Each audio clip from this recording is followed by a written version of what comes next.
Before my conversation with Mary Beth Chapman, wife of Steven Curtis Chapman and mother of 6, I was thinking about how in the world I would sum up the impact of this incredible family in a podcast conversation. A family who has experienced great joy and success, sudden tragedy and sorrow, all in the public eye. They've also inspired and assisted countless families with a heart for adoption. I decided to just see where the Lord led our conversation, and I hope what you hear feels like listening in on two friends sharing their hearts, because that's what Mary Beth has become, a sweet friend with an amazing heart for others. Well, as you know, I am such a fan of Steven Curtis Chapman, but even more so of the Chapman family. So thank you for being here. It's been so fun over the years just to kind of individually get to know all of you and in different aspects. I don't think that there is a Chapman child I have not, interacted with or something through the years through getting to know Steven, first of all. Yeah, he talks a lot about his family, so yeah, it's hard not to hear about all of us. Yeah. What I can tell about you guys is that you are very close to all of your kids. I mean, most recent example would be that sweet Stevie Joy got to come see Connor in concert in Tuscaloosa. You made her life. So fun to have her there. She's just a doll. But one of the things I was just telling you was that somehow she made her way to the front row of the show. Yep. Weaved her way up there, and I could see her FaceTiming you during the show. Yeah. It was the cutest thing ever. And she didn't say anything. Like, I just get this FaceTime, and I'm like, oh, okay. So I answer, and she's just holding it, And so I get about 15 seconds of it, and then she turns it around, or however you click it, and it turns around, and she goes, and then she hung up on me. I'm like, well, she must be having fun. Mary Beth just mouthed, "I love you." That's so sweet. I love it that she even, thought to call her mom in the middle of, this and concert. Actually leading up to that, I remember the text exchange. Well, I went, I'm just become the mother of the year because I got that text from you. Hey, would Stevie Joy want to come see Connor?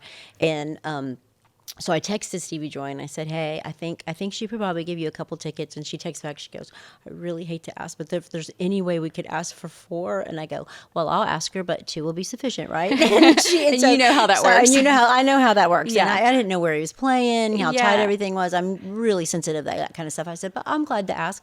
And so fast forward, you were so gracious and gave them 4 tickets to get in. Well, right before they all left, I got a video from them. They're all 4 gathered around Stevie Joy, which again was driven by Stevie Joy, and they were all like at unison, "We love you, Mama C." That's what Stevie's friends call me, Mama C. You got to be the hero then. So I was the hero that day. So tell me kind of how you made. That's just an example I was giving, but how have you maintained just a super close relationship? I mean, there's six kids in the family, and now, am I right? 5 grandchildren. 6 with number 7 on the way. Oh, my goodness. Everything's, getting larger. So real quickly, I have an oldest daughter, Emily, married to Tanner, 3 girls, Eiley, Della, and Verity. So I love their names. Yeah, just a family full of girls. And then our next one down, Caleb, married to Julia. They have Noble Day, sounds like a country singer, right? Noble Day. Yeah. Noble and Ollie, a boy and a girl. And then our son, Will Franklin, and his wife, Jillian, have one little girl, Faye. And I don't know when this will air, but it probably will be enough time to say another one on the way. And another one on the way. So Jillian's going to have another one. Jillian is going to have another baby Congratulations later this fall. To y'all. So very, very excited. But you know what? I have a sign. I'm going to have to paraphrase it, that hangs in our house because it's a big long quote, but it's basically a sign that says we love hard, we play hard, we fight hard, we forgive hard. Forgive easy. Sorry. Yeah. And that's kind of been our motto. Our kids range in age from now 37 all the way down to Stevie's 20. And then, of course, we have our sweet Maria who is in heaven. But so there's a big age range. So today it's a little harder to keep the intentionality of all of us being together. Right. But our sweet Maria, who is in heaven, she used to say all the time, I love it when my whole family is together. If she said it once, she said it a million times. And so that's really kind of become our family motto. And so no matter where everybody's at, and our kids are everywhere, I have sons that travel a lot like your son, and they're all over the U.S. and countries and everything else. But when we can be together, we try to really keep intentionality to be together and fight really hard for that. I believe the family is under attack as we know it today. And For sure. And I think you hit the nail on the head. You've really got to be intentional about making sure that it does happen. Sure. Yeah, for sure. Tell me about the family group text. What does that look like? Is everybody in it? Everybody's in it. In-laws except, too? well, get this. Tanner is banned. He's banished because he's the only one. He's my son-in-law. Yes, the in-law girls are in it. Boyfriend's not. You know, you have to be in the fam. Need a ring on the finger to make the Chapman family text. Okay. And Stevie Joy, our youngest, has named our family text. It's called the Lit Fam. The Lit Fam. The Lit Fam. Okay, It's that like old. the kids say, this is lit. This is lit, but I don't even know if they say that anymore because she named it so long ago. But it's the Lit Fam. That's our family text. I would say the Chapman family is definitely a lit fam. I like that a lot, Stevie with Joy. a bunch of emojis behind it. So when you say, "Hey Siri, text the Lit Fam," it'll say, "Texting Lit Fam." Elephant emoji, face emoji, happy face emoji, poop emoji, whatever emojis, the heart emoji. I mean, it's unbelievable. But we're the Lit Fam. Everybody is in it, including daughter-in-laws.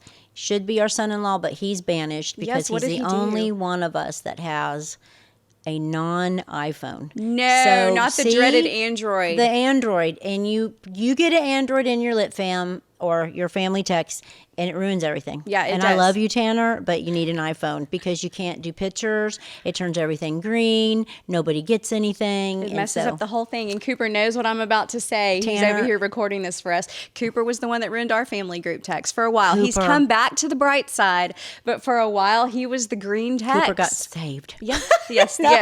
He repented and he came back and he finally admitted this was a really bad decision. So. Yeah, I think Tanner's, he's under deep conviction, Yeah. And, occasionally I'll text him our whole thing separate and say, I don't want you to be left out, but you've made a bad decision, son. You've got to I think I might just get him one for Christmas or something. Oh, that's a good idea. So we're going to go a little bit backwards here, but I want to hear about the boys, first of all, Colony House and being the mom to these guys. It was funny. I was reading a quote from them recently. I don't even know what the article is from, but they said, we're not sex, drugs, and rock and roll. We're just rock and roll. I don't know if you've seen that, but I thought it was so awesome. Sweet. That's really good. Isn't that good? Yeah, I'm proud of them. That's awesome. They are a rock band from Tennessee. They call it landlocked surf rock. They have been like you have a musician in the family, and our boys grew up with a musician, father. And so as long as I can remember, Caleb and Will have had instruments in their hands. The first instruments were switched. We actually Will wanted the guitar, Caleb wanted the drums. Santa delivered, and in about 10 minutes, once they were set up in the basement, they came upstairs with those sheepish grins on their face, asked if they could trade, and then they never looked back. And so Caleb's the guitar player, Will Franklin's the drummer. Cute. Did you ever see another path for those boys? No. Nothing. No. They attended a private Christian school here, Christ Presbyterian Academy, CPA, extremely college prep. My sweet boys, who were not necessarily college prep material. Remember, you're talking to me. Okay. We're like-minded. Yes. I knew I was going to be very comfortable, but at the time, the academic dean, who, interesting enough, as we're talking on this podcast, was Catherine Kuntz, who just recently passed, and so it's been a very, very, very tender last couple of weeks. But she was their academic dean, and she was also Shoei's academic dean, and Shoei's gifted. So Shoei, it was harder on the opposite side of things. We didn't know what to do with a child who actually could pass a college. Shoei could have gone to any. Just say Shoei could have gone to any college she wanted to. Yeah, that's correct. Yeah, and so anyway, I think she is the dean of academics at Alabama. That's right. So Catherine's a part of our family, just making decisions, and I just remember such sweet conversations with her because I was always feeling the angst of wanting my boys to get it and do the right thing and all the scores and grades and all that. Oh, yeah. I remember one time having a conversation with her, and she goes, I won't ever admit to saying this, but you do not need to send those boys to school. You need to let them be who they are. and there's always time. There's always time to choose something else. And she said, they have been in the probably hardest musical internship ever. They grew up under the tutelage of their dad. They love doing this. Just let them go and try it. And then, as you know, with our story, around that time we also lost our youngest daughter, Yes. and that became a super dark, difficult time for us. And again, Catherine Kuntz was the champion for Will Franklin and just really kind of keeping he and his brother kind of on track to finish school. They actually homeschooled for a whole year to be on the road with Steve to play in his band. And Catherine was the one who did all that homeschooling for a year. She was kind of over the tutorial of that happening. Yeah, the tutorial of over that happening. So not to get off on a tangent, but because it's such a beautiful tribute to someone who we felt like got to be really special in our family for a period of time. And so many people have that story with her. Mm-hmm. That's what's amazing about her, is that so many people feel like they got that special piece. And so we are very, very much blessed by her part, and especially our boys' lives, because she really identified. Matter of fact, and I'm 90% sure, I keep thinking I need to check it on their liner notes of their record, but their very first record as Colony House, I believe it thanks Catherine Kuntz. Really? Because they always used to say, they have set it up into this time. They're like 3 records in now, maybe 4. 3 or 4 records in on Colony House, and they've always said if they were to ever be blessed enough to be nominated for like a Grammy, say they were going to take Catherine because she believed in them before anybody knew who they were. So that's kind of the story. That's so special. So special. And we should probably note that we are recording this just a couple of weeks after the tragic shootings in Nashville, which Catherine Kuntz was a victim of. She was the headmaster of Kevin at school, and there's no doubt from everyone's description of her and her personality that she was truly in the line of fire while trying to save young children, because that's what she dedicated her life to. There's no doubt. No doubt. No doubt. When a tragedy like that happens, of course, this is to a scale that we have not dealt with in Nashville, thank goodness. These are parents who lost a child suddenly and tragically. Do you go right back to May 2008 yourself, or how does that impact someone who's been through a trauma such as you and Steven experienced? Pretty quickly. Yes. The short answer is yes. Reliving that, or living that day a couple weeks ago, caused us to relive feelings that we really didn't even realize were still there. So that's been a little bit difficult, because I feel guilty. It's like I'm not the one that should be feeling this, because clearly so many families have been tragically, just their lives have just changed. Complete devastation. However, I think I'm kind of like my own Google search engine. I get on Google. It's like, okay, why am I feeling what I'm feeling? I've reached out to some counselors that we've worked with in the past. Just like, hey, I need a little bit of navigation here. All of us in the Chapman family have felt something. One way or another, have felt the feelings of the trauma, like that when something happens. It's so when terror happens so randomly and just so instantaneously, it obviously clearly causes that traumatic brain response. And then it took us kind of right back there. However, again, it's not us that suffered that day. And so for me, it's kind of been like, okay, Mary Beth, this isn't you, but yet it is, Do those you almost feelings. feel So guilty for feeling that way? It's totally. It's a really weird thing. It's like I'm not the one that needs to be feeling this way, and so just kind of having to work back through. Okay, there's a reason I'm feeling it, because it's not that I've experienced this, but I have experienced sudden loss in a tragic way, right? And so.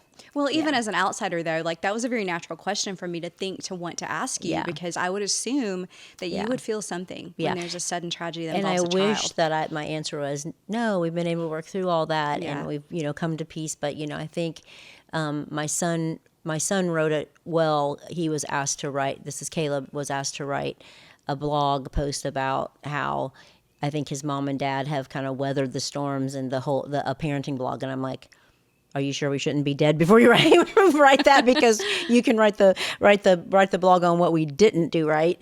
And he's just like, oh, okay, come on, Mom. But anyways, he wrote in this blog that we've hobbled well. And so I think when you experience something that you weren't expecting to experience. There's no roadmap, and there's no, I think, no right or wrong. Everybody experienced grief at different times, different ways, different waves. And so we just kind of held on for dear life and, did as much loving on our kids as we could, tried to get them to as many professionals as we could. Right. And then through it all, when you do go through something like that, it's never the same, obviously, again, and you kind of walk with a limp and you look a little different. What a great visual. Hobbled well.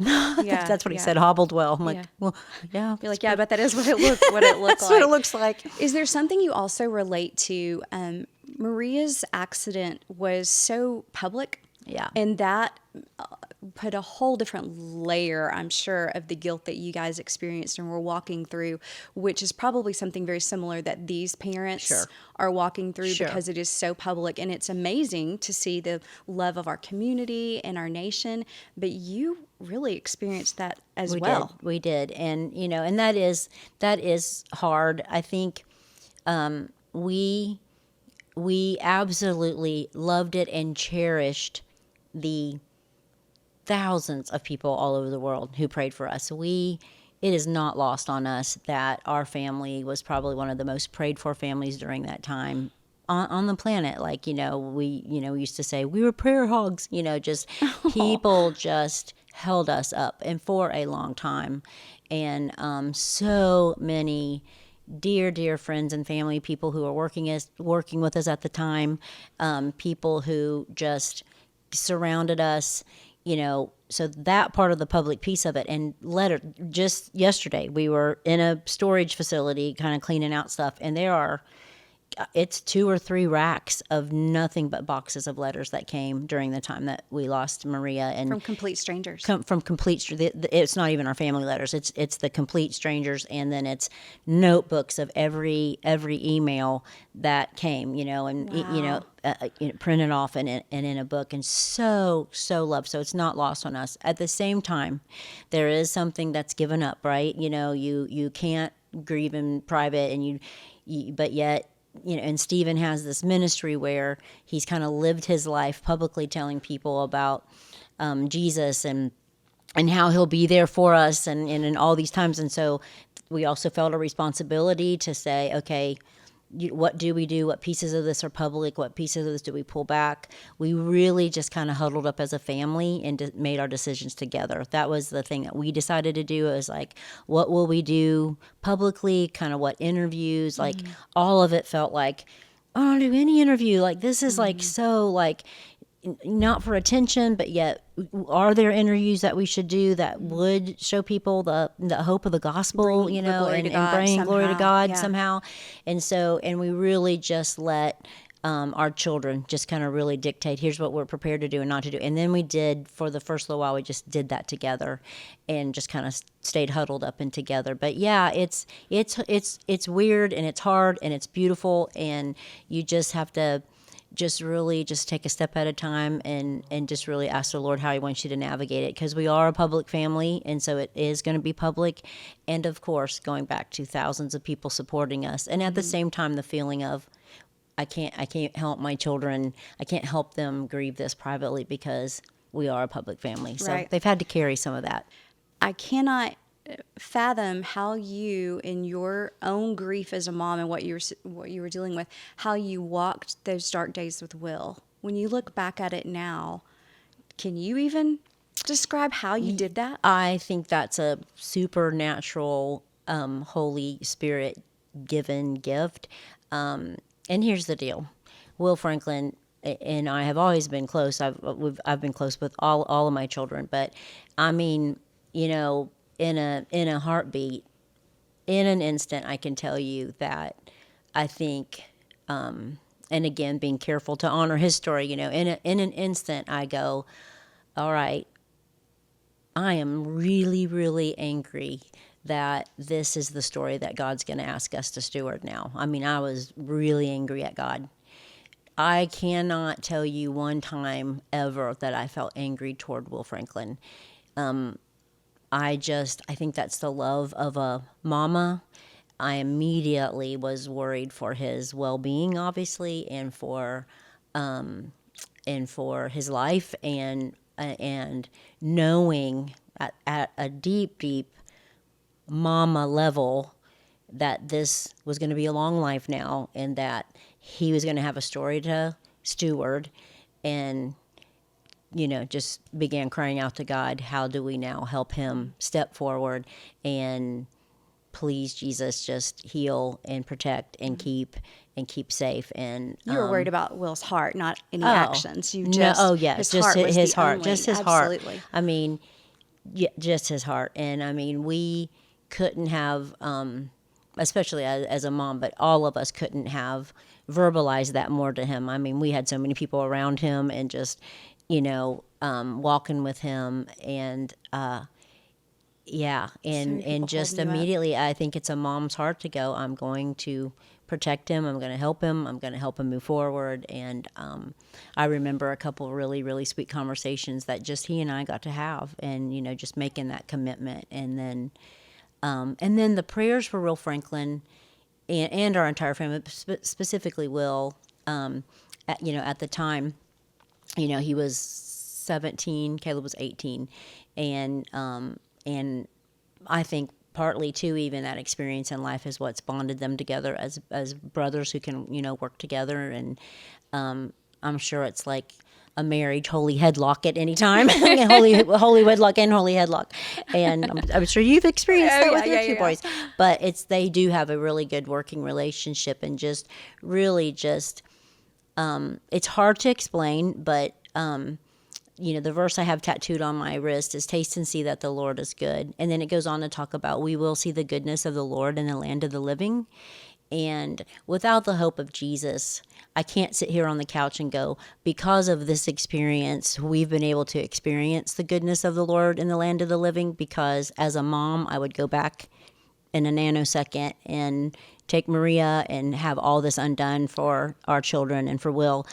But with this being our story, I can say I have tasted the goodness. I've seen the goodness. The Lord was so good to bring along Jillian, his wife now. And I have told her a million times, I always touch her on the back. I'm like, looking for your wings. And she's like, oh, no, I'm not an angel. And I'm like, well, I just see how the support you've been to him and helping him carry the story. Jillian's a singer-songwriter. Yes. And so talented. And she has one of the most sweetest female voices I've ever heard.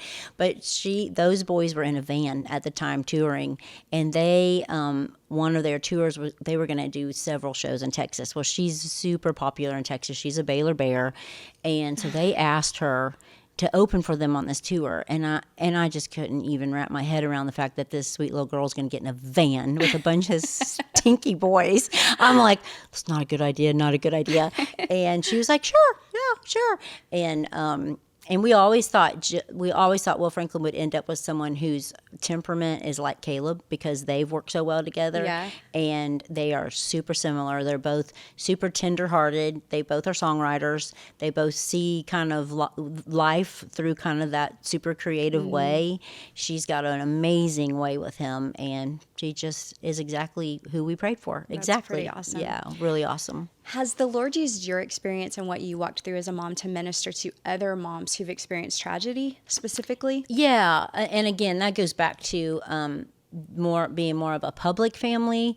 We've had a lot of families reach out and say, this has happened or that has happened. So I've been able to speak to that a little bit. I made a commitment to Shoei at the time of like walking through all of that. About a year later, I decided part of the lethargic piece of my story would be to take all of my blog entries at the time and all my journal entries, and then I worked with a lady named Ellen Vaughn and wrote a book. And but I promised Shoei this will be the only book, because I don't fancy myself an author, but I do. You're a great writer. I did Your think blog we is had so a story to tell. Yes. Well, thank you. But for Shoei, it was like, I need my mom, so I was like, hey, Shoei, these are the pieces that I need to do, and then I'll lay this down for a while, which is why there hasn't been another one yet. I think now that she's almost finished with college that we can probably revisit that. But all that to say is that kind of told our story, which then kind of opened up for people to be able to go, hey, and, and Steven too, having a very public platform, people in meet and greets, so many people who have lost children either suddenly or with illness just really felt like they could let us know their story. There's just still days where it just knocks the wind out of you. Like it feels as fresh as it was yesterday. Yeah. And so, it's doses, sometimes it's just like, I just can't enter in that because it'll throw you back. Even stories that you get, people write, it's like, it just throws you back and you get all the turmoil again. But it's been a privilege too, to be able to offer that cup of cool water to people who may otherwise not know where to turn. You have mentioned a few times already in the interview, you'll talk about Steven's career making your family a public family. You are not by nature a public person, right? Nope. That had to be had to grow in that area. Being married to I love how I think you guys say Tigger and Eeyore. Yes. You're married to Tigger. You dug deep. Yeah. Our first email, remember AOL? Oh, yeah. You say, you've got mail. Yeah. Our first emails were like Tigger at AOL.com and Eeyore, because our pastor named us that. It's like Tigger married Eeyore. I'm like, oh, this is going to be a long, long life. Yeah. But he probably does the public thing a little easier than you do. He does. Right? Yes, I've had to grow into that for sure. For sure. He's kind of slowly pulled me in. Will you tell the story quickly about how you guys met? It's one of my favorites. Sure. He tells it so often at his shows. And again, God is just, God is fun and winsome and just crazy the way God, called us together. But I went to a small Christian college called Anderson University. I was a freshman. Steven was at Anderson University as well. He was a junior, and he was there for music. Bill Gaither at the time was mentoring him, and they had one of the first, if not the first, it was called Music Industry at the time. One of the first music business programs. So it was like in class the country. Or a program. A program. It's a 4-year. Okay. I wasn't in it. I was a nursing major, and then quickly switched after I read the chapter on bedpans. That's what I tell to business. I just went to straight business. There you go. But he was there for the music industry, and he had started writing some songs that Bill had heard, and so he transferred there so that Bill could kind of mentor him and kind of start a publishing thing with him. And so he was in a college kind of promotional band, kind of like the Belmont Reasons used to be back in the day. And I remember seeing him at like our freshman orientation and didn't think much about it. I remember them introducing him as Steve Chapman, but I never really thought much about it until we all had mailboxes, the kind that you actually go to with key, open up. And I had this mail, Steve Chapman. He had mail in his Mary Beth Chapman because Chapman was my maiden name. So a lot of people may not know that you are Mary Beth Chapman Chapman. I am Mary Beth Chapman Chapman. Or if I would have dropped the Beth, I would have been Mary Chapman Chapman. But so same maiden name as Steven. We ended up sharing a mailbox. We got assigned the same mailbox. So it wasn't that they were right next to each other. No, you actually had mailbox. The same one. So interestingly enough, his brother was at Anderson too, and his name's Herbie Chapman. So it was, and there was a Gloria Chapman. So there were 4 Chapmans. And so because Herbie and Gloria, G and H were together, and Mary Beth and Steven were closer in the alphabet, Herbie and Gloria got put in a mailbox together, and Steven and I got put in a mailbox together. So now, we Herbie and Gloria didn't get married, did they? They didn't, but would that have been a great story? That would have been a great story. Yes. Although I love my sister-in-law, so I'm glad they didn't. But no, it did. Yeah, that didn't pan out for them. But yeah. Steven saw the mail. He literally said he saw the mail and went, would that not be funny if I met her and married her? And so here you are. How many years later? It will be 39 in October. When you've been married as long as we've been married, you really do start to kind of become more like each other. And some things have even swapped, obviously just different weird things about us. It's like, I used to do that, and now you do that, and I don't do it. We just had that conversation about, like, I get home at the end of the day, and I used to be like, okay, where are we going? What do you want to do? And now I get home, and he's like, do you want to go eat? And I'm like, no, I want to put my sweats on and sit on the couch. Stay. Yep. We've switched. Exactly. We try to spend as much time as we can together. He still travels quite a bit. Yeah. And I'm not the biggest go ride on the bus fan. It's a bunch, it's a bunch of guys, and I love them all, but it's like, it's not as glamorous as, people make it out to be. It's Are like, you ready for him to slow down a little bit? yeah, I mean, that would be awesome. I'm also ready to go with him, son, because I'm just now emptying, nest. We delayed it with my youngest ones are adopted from China. And so you had grandchildren and high schoolers. Yeah, it's like I had crew one is what I call them, the first three. And then there was a 9-year break. Will Franklin was 9 when Shoei and Stevie and Maria came. Okay. And so then we have that crew. And so then they're growing up, and then now I have the grandchildren crew. And what's going to happen is they're going to grow up, and then I'm going to have the second set of grandchildren. That's from, true. Yeah, Shoei and Stevie. So it's been a revolving door, busy, full life. I would not want it any other way. I love that we have a big family. Everybody's running different directions. So it is, you do have to have the intentionality of being together.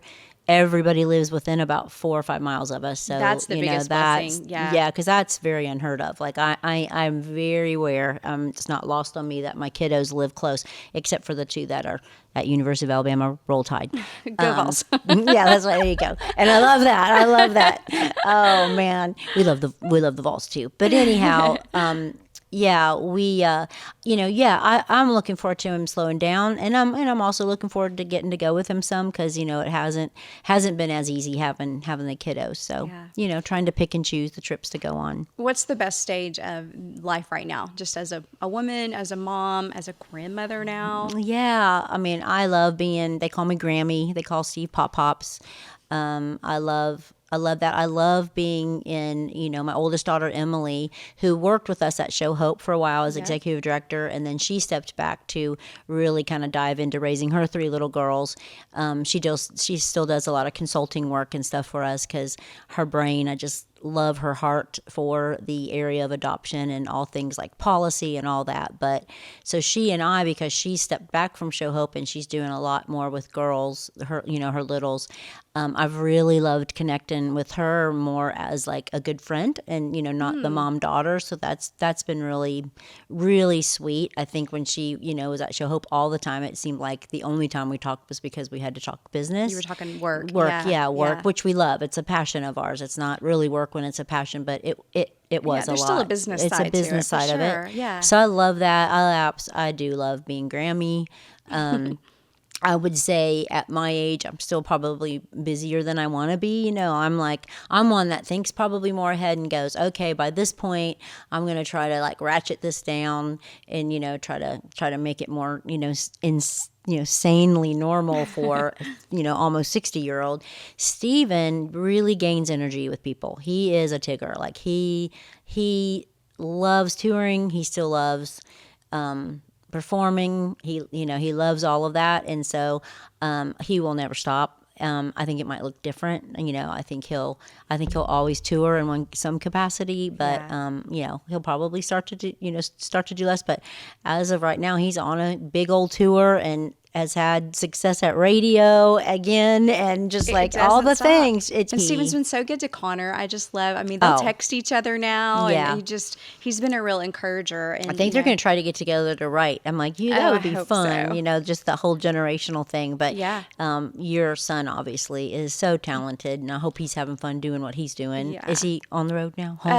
They leave tomorrow to head back out. So yeah, just, home a couple days, back out. And you know what that's like. Time. And Connor goes with him. Cooper and Connor. Yeah, sorry. Cooper goes with Connor, and when they're on the road, they're together, which is kind of fun. Probably you experience that with your boys, because when we go, it's really fun because we're all together. Right. So I love that part of it. That's for right. Sure. How far apart are your guys? 2 years, 9 months. Okay, so ours are like right about 16, 17 months apart. Okay. So a little closer together. Just right there. I want to talk a little bit about Emily and her without, it's kind of funny because I feel like I'm trying to be cautious because I know you guys' stories so well just from following your family and getting to interview Steven so much through the years. So I don't want to skim too much, but I also know that so many people know your story and they know about your heart for adoption.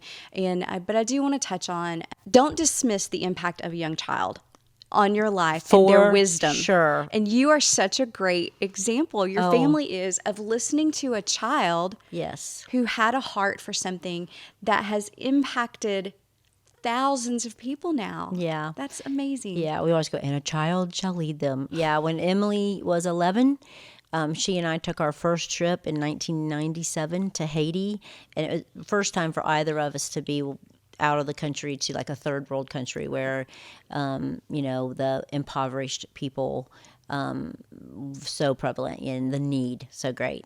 And and she's always had a heart for others, always just Super tender-hearted. super tender. When she was little, the whole baby doll, all of it was very motherly. But she came back from that trip, and it was a full-on campaign. I do not understand. We have room at our, but it was literally, we have room at our table. There is no reason why. A guilt trip like you have not experienced before. And Steven jokes in concert all the time. He says all the time, he's like, and I told her, that is a great and wonderful plan, and you should do that someday when you grow up and have a family of your own. And yet at the same time, secretly we're laying in bed at night going, gosh, we want her to have faith, and we want her to, if she feels like God's laying this on her heart, but like, it's ridiculous. She's 11. There's no way. And, this is the impact on you and me. Yeah. And, the whole surely thing. This isn't and how surely God this would is not how choose God to choose show to us do it. to And do this. literally, we had our longtime friend and pastor, and still call him our pastor, Scotty Smith. I mean, we've been in relationship with him forever and a day. And we're like, Scotty, you got to come over and sit on the porch with her and talk her out. Tell her we're not bad people because we do not plan to adopt. That we're probably not gonna step onto this journey, and just you've got to come, because we don't want, so young and impressionable, right? We didn't want it to like ruin her idea of a relationship with the Lord and it not going the way she wanted it to. But all that is, we just took it seriously. We took it seriously, and then we agreed to just pray about it. Before you guys went to Haiti, that trip, it impacted Emily so much. Had you and Steven ever had a conversation about adoption? We had probably not really had a conversation about us personally adopted, but I can't say that it wasn't an idea completely around us. We were in a small group at the time from our church Christ community. Mm-hmm. We had watched friends of ours adopt. At the time, that was domestic adoption, and they were fostering a lot. And so we saw what their family was stepping into through foster care and adoption. Then we had another family in our small group that then decided to do an international. So we had been around it. Yeah. So it wasn't a foreign idea, and it certainly was, I think for sure Steven would say, if he were sitting here, something that he kind of hid away in his heart as, hey, this might be something, but completely probably needed to approach me at the right time, because I was probably the one, I know I was the one that was probably the biggest holdout, because, my first three were getting up there in years and, getting a little older. And then this is just like, man, I just never thought, I thought we would always could be a mouthpiece, and we could always make, awareness part of what we did, because we were around friends who were adopting, but didn't really think that it would be for us. And then this trip happens, and then we really did feel like, okay, guys, we sat Caleb and Will and Emily down. It's like, here's what we're going to do. We're going to pray and ask God for direction, and we're going to ask him to just show us the way, and we're going to start taking steps. And you know what? We're going to start walking, and if he throws up a detour and adoption's not for us, we're going to listen to that. But if we just keep walking and we end up on this road, then we end up on this road. And I literally think that's all I needed to tell the Lord, because from there, I could sit here probably for another 3 hours and tell you every little odd thing that I know God did to just blow doors open. The one question I get asked the most probably is, why did you adopt from China? And I usually say, because that's where Shoei was, because it literally, I knew nothing about the social situation in China. I knew nothing about Chinese adoption, but when we kind of just surrendered to, we're going to start praying about taking steps towards adoption, that's literally where the Lord led us to Bethany Christian Services, who were just starting their program in China. And then they were changing the laws that allowed a family of our size to adopt. And it was just happening right when, we were, inquiring about it. All these crazy things. God paved that path for you so beautifully to follow. Steven's picture of it is, like the doors at the grocery store that you step on the pad and the doors just open. Yeah. That's like literally every time we're like, so it's like, boom, that door came, open, and it was like, ooh.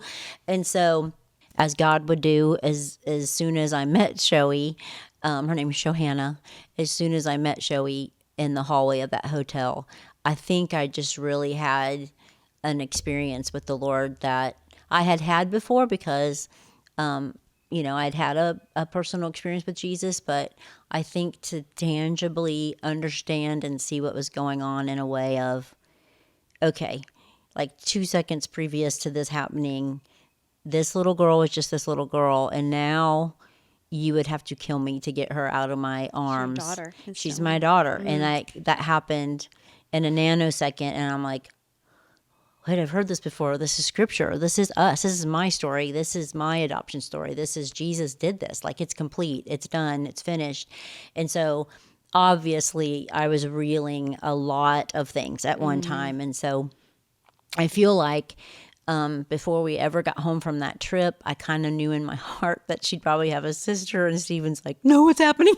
What's happening? Because, we just, God just really began to do this thing. And then I definitely knew, okay, Steven has a platform. And I really think, Shoei's 20, almost 24 years old. So, 21, 22 years ago, adoption was a completely different landscape. And at the time, I told Stevie, so if you use your platform, I think some Christian families would really want to step into this invitation of, what would it look like to adopt. Right. And so that was the small little seed planted of Show Hope, the work we get to do. And we were hoping, man, what if we could help 100 families adopt? And you were so gracious to host us right here in your own backyard. You've heard the story. And now it's over 8,400 families who have stepped into that adoption process. And we've been able to help 8,400 families and a whole lot of other stuff that's going on at Show Hope. And that is not, that's not patting Stephen and I on the back. It's just like it really takes you back to the faith of a child and then agreeing to take a step of faith. Yeah. And then just step back and go watch what God does through his people, and we have an amazing staff, an amazing support system that just really helps in a lot of areas of what Show Hope gets to do. So we're really blessed. Mine and Marty's 16th year maybe of being sponsors for Show Hope and just so believing so appreciate it. much. And, we talked about this at the fundraiser that we hosted here at our house, but while everyone may not be called to adopt, we all can do something. We can. That's the thing. And so I just encourage anybody listening to go learn more about Show Hope if you don't know all the wonderful work that they're doing. But it all started with this tender-hearted child was like, I just think this is what we need to do, and was insistent. She did not let up on it. She didn't. And we believe that, obviously today's students are tomorrow's change agents. And so how can we, begin to tell them and pass that on to the next generation? And then we do a lot of, because we only knew what we only knew, adoption, we thought, well, love's enough, and what? Love's not enough. Love is a big part of it, but like we began to realize pretty quickly that we're providing, money for people to adopt. And some of these children and some of the parents really need to be prepared pre-adoption and post-adoption. So we have support. We have pre and post-adoption support. That looks a lot of different ways at Show Hope, but we host a conference every year that we put together called, Hope for the Journey. And it's really, trauma-informed care for parents who have adopted children. If all they are is adopted, they have a trauma wound, right, from being separated from their birth family. But some of these children come with complex trauma. And so we do a lot of work trying to set them up for success. Like, if you're called to adopt, go in with it eyes wide open, and then here's some resources afterwards to help with different parenting styles and stuff that can really address some of the trauma needs that some of these kids have. So it's a lot, but it's amazing. It's amazing work. Just all God's done it all, and like I said, we have a amazing staff of people. You've met a ton of them because they were out here in your backyard for a day or two getting ready for your event and for our event. But so it's fun. We just moved into our new little space in Franklin. Congratulations on that. So fun to finally have a home to call our own. All right, I want to end our conversation on a fun note, but I want you to describe to me what's the difference now in going to a Colony House show and a Steven Curtis Chapman show. Oh my goodness. Well, although I love me some Steven Curtis Chapman, but there's nothing like watching your kids get to do what they love.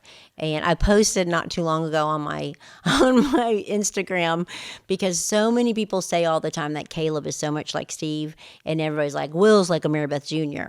Well, so I'm on Instagram one night, like we do, we stalk them, and you do the hashtag Colony House and see what people are posting, about your kid, hashtag Connor. Oh yeah, I gotta look at the tagged photos. To see what's going on and see what, all that. Well, this video pops up one night, and Will Franklin has a tendency to crowd surf. He does it almost every night. Shirt comes off sometimes. Yeah, the crowd surfing. I think the shirt's coming off more and more these days. And so I get this video, and he dives off the stage, and their fans are just, he's body surfing, and he's hot and sweaty, and he's half naked, and I'm like going, well, there's Will, and Caleb's up there, doing his stuff, and Caleb kind of takes on an alter ego, I think, when he gets on stage, and then he puts on such a great, live show, and great guitar player. And again, I'm bragging about my kids because I think they're pretty cool. But I just, in that moment of seeing that video, I was like compelled to write this little post, and I went, people say Caleb's a lot. I said, people say Caleb equals Steven and Will equals Mary Beth. I don't know what they're talking about. And Will's out there in the crowd, shirt off, people throwing him around, and taking more of the risk or whatever. But there's just nothing like getting to go watch your children do what they love, and then watch people respond. It's really interesting, this generational thing. There's a lot of people who watch Colony House that know Steven. And so I guess parents have like, well, if, Steven is this, surely the Colony House boys are, I'm like, it's awesome, because my boys play clubs and bars and all the things. And their lyrics are lyrics that probably, wouldn't be heard otherwise, and I love that they get to do what they do, where they do it, and then get to be the influence that they are. It doesn't have to be Christian, they just get to be, and that, you can just be an influence where you are by being the person that you are, being kind, putting on a good show. A light shines brightest in the darkness. It does. I agree. And you're different. Yeah. People, I'm sure Connor has heard this a lot. It's like, something's different about you. You just have something's different about you. And so I'm very grateful that they get to do what they do. And when you see people love what your kids do, it's like, that's just, so. Yeah, it's fun to be a fan of our kids too. It is a whole different thing. It is. They just did Steven just had a milestone. They've been celebrating this 50th number one for him.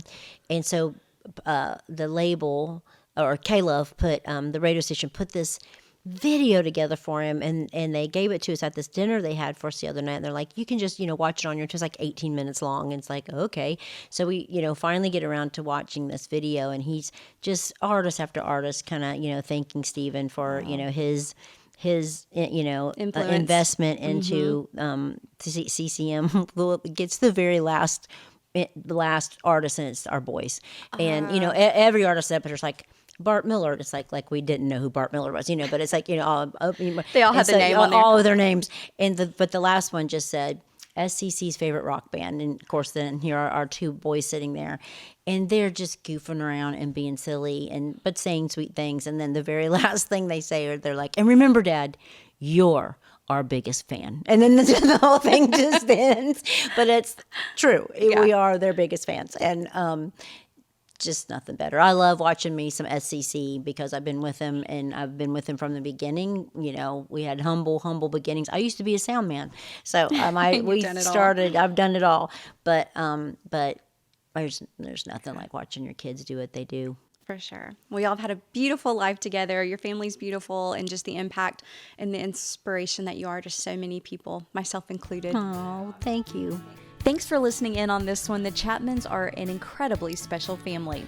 If you are not familiar with their organization, Show Hope, please go check it out. They are doing incredible work to help families with a heart for adoption. Go to showhope.org to learn more. Hey, quick reminder, you can watch our interviews on YouTube. Be sure to subscribe and you'll be notified each week when we load up a new one. Also, Mother's Day is just around the corner and we have the cutest gift items on the Got It From My Mama website. Go to gotitfrommymamapodcast.com and click on store.